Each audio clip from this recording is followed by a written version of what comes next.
스가랴 3장 말씀입니다. 구약성경 1315면입니다.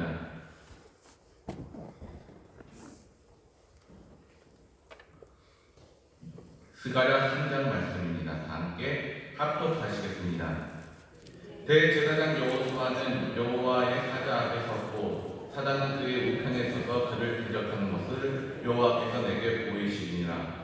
여호와께서 사단에게 이르시되 사단아 여호와가 너를 책망하노라. 예루살렘을 택한 여호와가 너를 책망하노라. 이는 불에서 꺼낸 그슬린 나무가 아니냐 하실 때에 여호수아가 더러운 옷을 입고 천사 앞에 섰는지라. 여호와께서 자기 앞에 선 자들에게 명하사 그 더러운 옷을 벗기라 하시고 또 여호수아에게 이르시되 내가 내 죄가를 지하여 버렸으니 내게 아름다운 옷을 입히리라 하시기로 내가 말하되 정한 관을 그 머리에 씌우소서 하매 곧 정한 관을 그 머리에 씌우며 옷을 입히고 여호와의 사자는 곁에 섰더라. 여호와의 사자가 여호수아에게 증거하여 가로되 만군의 여호와의 말씀에 내가 만일 내 도를 준행하며 내 율례를 지키면 내가 내 집을 다스릴 것이요 내 뜰을 지킬 것이며 내가 또 너를 여기 섰는 자들 중에 왕있게 하리라. 대제사장 여호수아야 너와 내 앞에 앉은 내 동료들은 내 말을 들을 것입니다. 이들은 내 표의 사람이라. 내가 내중 손을 만나게 하리라. 만군의 여호와가 말하노라. 내가 너 여호수아 앞에 세운 돌을 보라. 한 돌에 7눈이 있느니라. 내가 새길 것을 새기며 이 땅의 죄악을 하루에 제하리라. 만군의 여호와가 말하노라. 그날에 너희가 각각 포도나무와 무화과나무 아래로 서로 초대하리라 하셨느니라. 아멘. 그리고 효와 행복 보도록 하겠습니다. 효와 행복은 7월 8일 본문 왕같은 제사장입니다. 먼저 오늘의 말씀부터 보도록 하겠습니다. 만군의 여호와의 말씀에 내가 만일 내 도를 준행하며 내 율례를 지키면 내가 내 집을 다스릴 것이요 내 뜰을 지킬 것이며 내가 또 너로 여기 섰는 자들 중에 왕되게 하리라. 스가랴 3장 7절 말씀. 아멘. 본문 보도록 하겠습니다. 스가랴가 본 네 번째 환상은 천상계의 정면이다. 하나님 앞에 이스라엘을 대표하는 대제사장 여호수아와 대적자 사단이 서 있다. 사단은 대제사장으로서 거룩한 옷을 입어야 할 여호수아가 더러운 옷을 입고 있다고 하나님께 호소한다. 여호수아가 죄로 얼룩져 있다는 것이다. 이것은 여호수아에게서 대제사장 직분을 빼앗으려는 수작이다. 하지만 하나님을 올려 고소하는 사단을 책망하시고 여호수아의 죄를 제거해 주신다. 또한 여호수아의 더러운 옷을 벗기시고 아름다운 옷을 입히시며 거룩한 관을 머리에 씌워주시기까지 하신다. 거룩하게 된 여호수아는 예표의 사람, 곧 다가오는 밝은 미래의 징조이다. 하나님은 하나님의 종 순을 보내주시고 7눈을 가진 돌을 세워주실 것이다. 순과 돌은 모두 메시아를 상징한다. 그는 공의와 정직으로 세상을 다스리고 온 세상의 평화를 다시 가져올 것이다. 뿐만 아니라 메시아는 새 성전의 모퉁이 돌이 되어 주실 것이다. 그를 의지하는 하나님의 자녀는 결코 흔들리지 않고 풍요로운 삶을 살게 된다. 하나님은 죄로 얼룩진 우리를 불로 소멸하실 수도 있지만 불에서 꺼낸 그슬린 나무처럼 우리를 건져주신다. 우리 죄를 위해 단번에 자신의 몸을 들이신 예수님의 십자가의 보혈로 우리를 깨끗이 씻어주신다. 뿐만 아니라 거룩한 옷을 입혀주시고 빛나는 면류관을 씌워주셔서 우리를 왕같은 제사장으로 삼아주신다. 영원한 반석이여 산돌이신 예수님과 연합하여 날마다 아름다운 분을 이루어가는 삶을 살자. 아멘. 우리가 낙심하여 방황할 때가 있습니다. 거기에는 여러 가지 이유가 있을 수 있습니다. 하지만 대표적인 이유를 든다면 어디로 가야 할지 길을 잃어버렸거나 여러 가지 바쁜 일상과 막힌 문제로 인해서 하나님을 잊고 살아가기 때문이 아닐까요? 스가랴 시대 유다 백성의 처한 환경은 이와 비슷했을 것입니다. 하나님께서 베푸시던 은혜가 사라졌다고 생각한 백성들에게 하나님의 성전을 다시 짓는다는 것은 막막한 상황이었을 것입니다. 게다가 이스라엘 백성들은 심적으로 이런 마음도 들었을 것입니다. 우리가 과연 예전과 같이 하나님의 은혜를 누릴 수 있을까? 이러한 황폐한 환경에서 어떻게 먹고 살까? 이런 염려와 걱정으로 인해서 예루살렘에 다시 돌아온 유다 백성들의 영적 상태는 최악이었을 것입니다. 이러한 상황에서 우리 힘내서 하나님의 성전을 다시 건축하자라는 말만으로는 유다 백성들의 영적 상태를 회복시키는 것은 쉽지가 않았을 것입니다. 하나님께서 스가랴 선지자에게 보여준 환상은 이러한 침체 가운데 빠져 있었던 유다 백성들에게 희망을 심어주기에 충분한 것이었습니다. 오늘 말씀에서 하나님께서는 여호수아가 입고 있던 더러운 옷을 벗겨주시고 명하사 아름다운 옷을 입고 정한 관을 머리에 씌워주셨다라고 합니다. 이것은 유다 백성과 하나님과의 관계가 다시 회복되었다는 것을 알려주었습니다. 그러므로 스가랴의 환상은 유다 백성들에게는 매우 놀랍고 희망적인 일이었을 것입니다. 또한 다시 하나님의 말씀을 준행하고 하나님의 율례를 준행한다면 하나님께서 다시 유다의 하나님이 되시겠다는 희망적인 선포를 하셨습니다. 여기서 더욱 놀라운 것은 바로 이 성전을 통해서 하나님께서 모든 사람의 죄를 단번에 없애주시겠다라는 것입니다. 하지만 이러한 하나님의 약속은 받을 자격이 없는 우리로서는 너무나 황송한 것이기에 그냥 네 하고 받아들이기조차 죄송스러워 보입니다. 하지만 하나님께서는 이렇게 하시겠다고 결정하시고 너희에게 나의 일방적인 은혜를 부어주시겠다라는 것은 전적인 우리 아버지 되신 하나님의 자비와 긍휼이기 때문에 우리는 기쁨과 감사로 이것을 받을 수 있는 것입니다. 이러한 하나님의 놀라운 구원 계획은 정해진 사실이기에 우리는 믿음 안에서 소망을 가지며 살 수가 있습니다.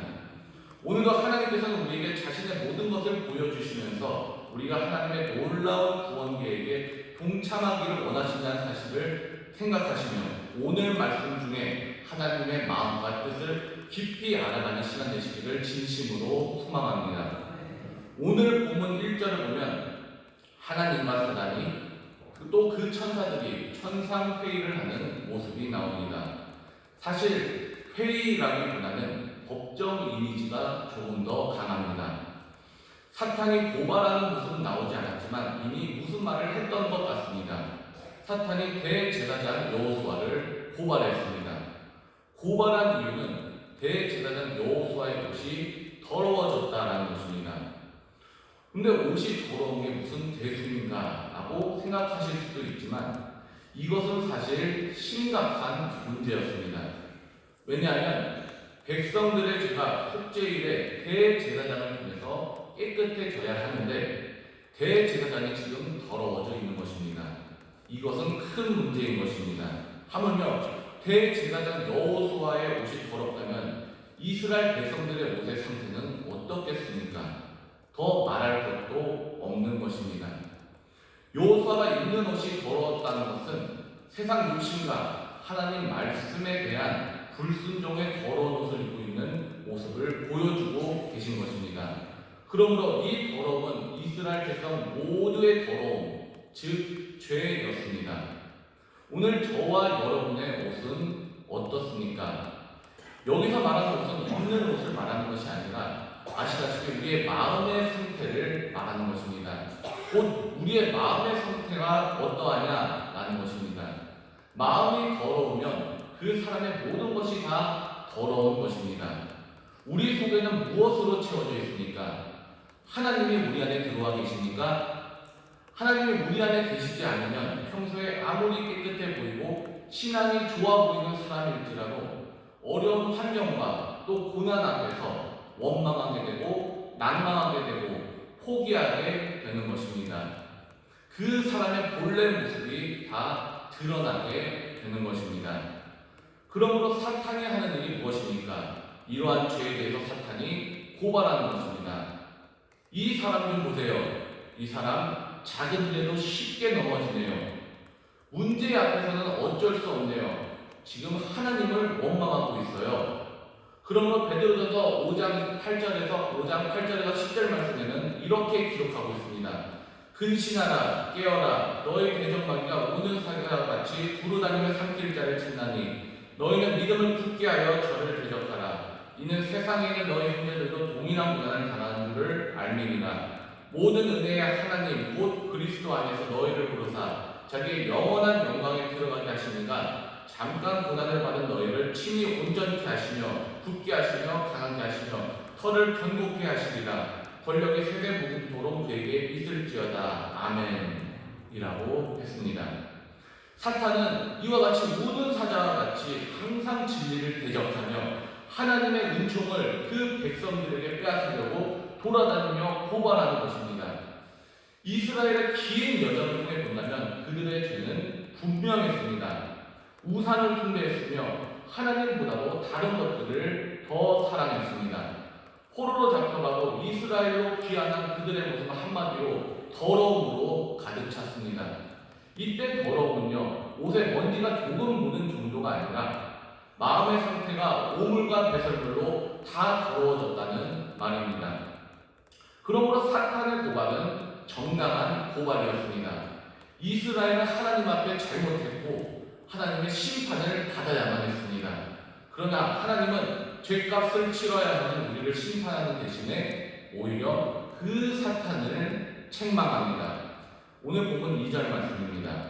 여호와께서 사탄에게 이르시되 사단아 여호와가 너를 책망하노라. 예루살렘을 택한 여호와께서 너를 책망하노라. 이는 불에서 꺼낸 그슬린 나무가 아니냐 하실 때에 이 사단을 책망한 이유는 하나님께서 예루살렘을 택하셨다라는 것입니다.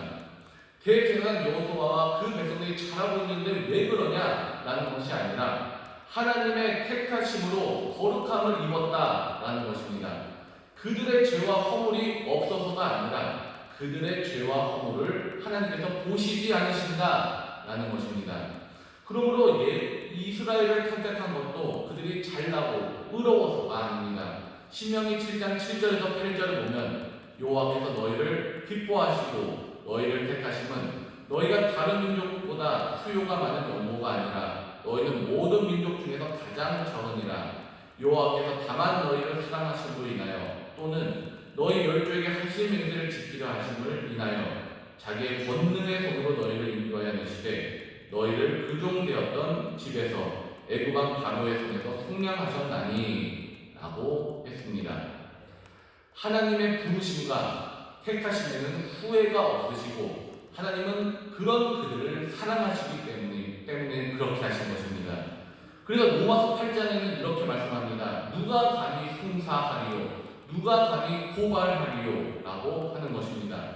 부르시고 의롭다 하시고 영화롭게 하신 분이 바로 하나님이신데 누가 감히 그 사랑에서 끊어낼 자가 있느냐라고 하는 것입니다.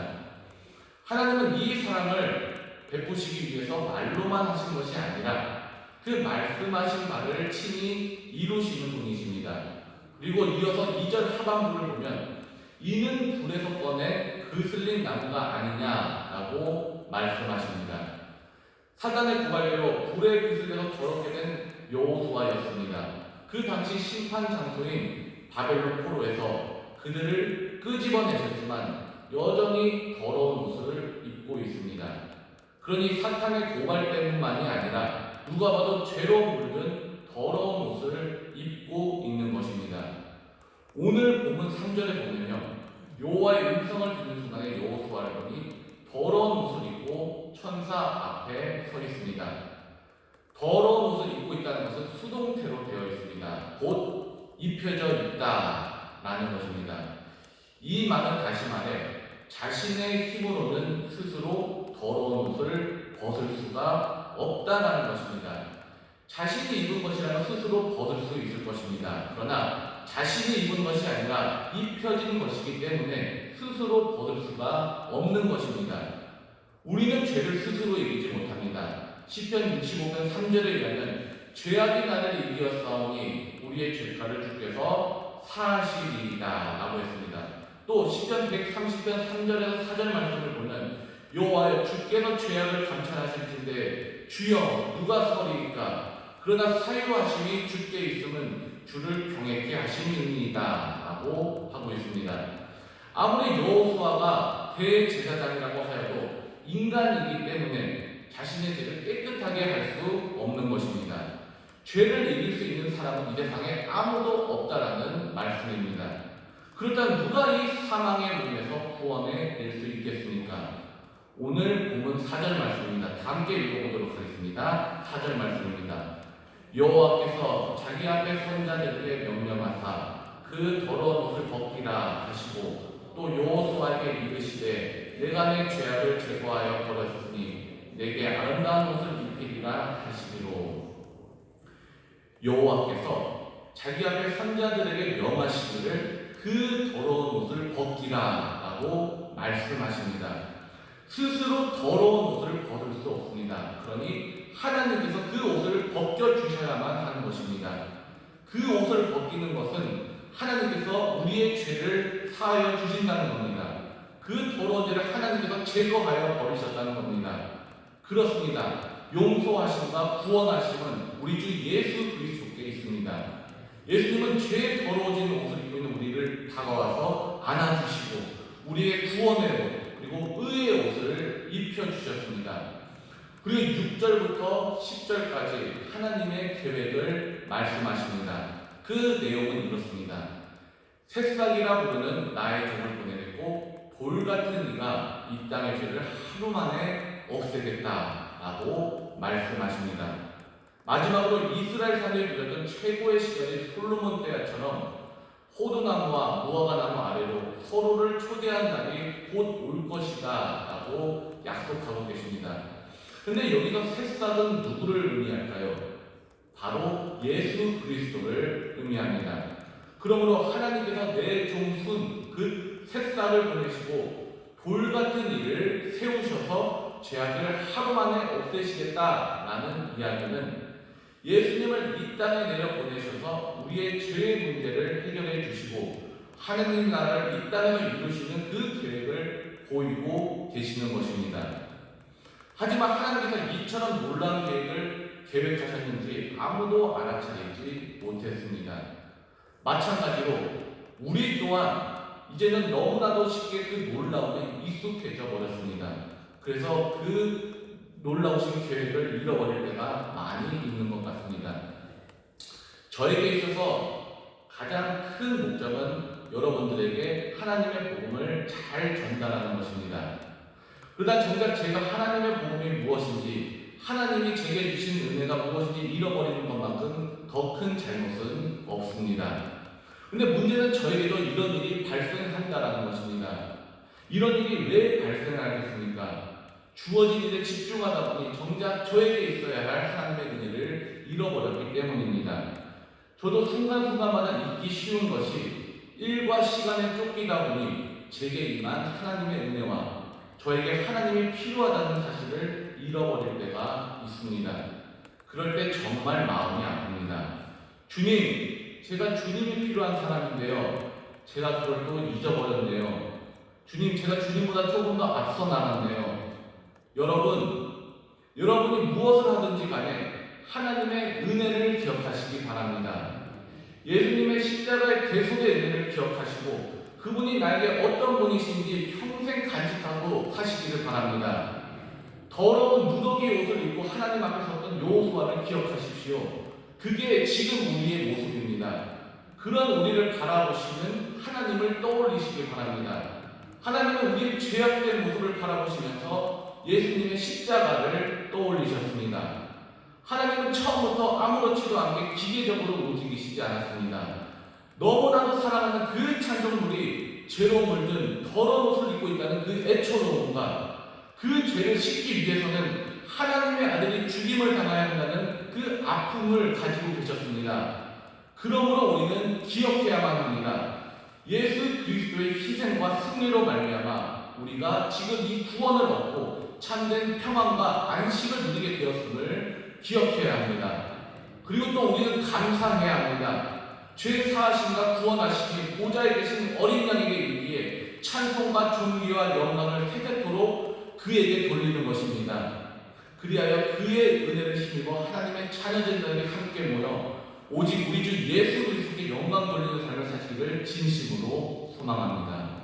다 함께 기도하시겠습니다. 하나님 아버지 감사합니다. 오늘 말씀에서 하나님 앞에 죄로 더러운 옷을 입은 여호수아가 앞에 섰습니다. 이런 여호수아의 모습에서 우리의 모습을 발견합니다. 우리는 우리의 죄로 인해 사탄의 고발 속에 심판받아 마땅하나 그러나 하나님은 그의 사랑으로 우리를 덮으셨고 아름다운 옷으로 정결케 하셨습니다. 하지만 그 사건 뒤에는 하나님의 아들이 죽임을 당해야 한다는 사실이 있었음을 우리는 잊고 살아갈 때가 많이 있습니다. 죽기까지 우리를 사랑하신 하나님의 사랑을 그냥 당연하게 넘어가 버렸습니다. 하나님, 우리가 이 시간 처음 하나님을 사랑하는 그 마음을 회복하게 하여 주시옵소서. 하나님의 영을 우리에게 부어주셔서 언제나 성령 충만하게 하시고 우리를 회복시켜 주시옵소서. 이 모든 말씀 우리 주 예수 그리스도 이름으로 기도드립니다. 아멘. 다 함께 주기도문 하시겠습니다. 하늘에 계신 우리 아버지여, 이름이 거룩히 여김을 받으시오며 나라의 마음이시며 뜻이 하늘에서 이룬 것 같이 땅에서도 이루어지이다. 오늘날 우리에게 일용할 양식을 주옵시고 우리가 우리에게 죄 지은 자를 사하여 준 것 같이 우리 죄를 사하여 주옵시고 우리를 시험에 들게 하지 마옵시고 다만 하면서 구하옵소서. 대개 나라와 권세와 영광이 아버지께 영원히 있사옵나이다. 아멘. 오늘의 말씀 기억하시며 들고 나온 기도 제목을 가지고 주의 이름 3번 부르고 기도하시겠습니다. 주여! 주여! 주여! 아버지 하나님 감사합니다. 오늘도 사랑하는 주의 자녀로 변함없이 우리를 부르시고 그 부르심에 합당한 삶을 살아가게 하시니 감사드립니다. 오늘 주님의 은혜를 깨닫게 되어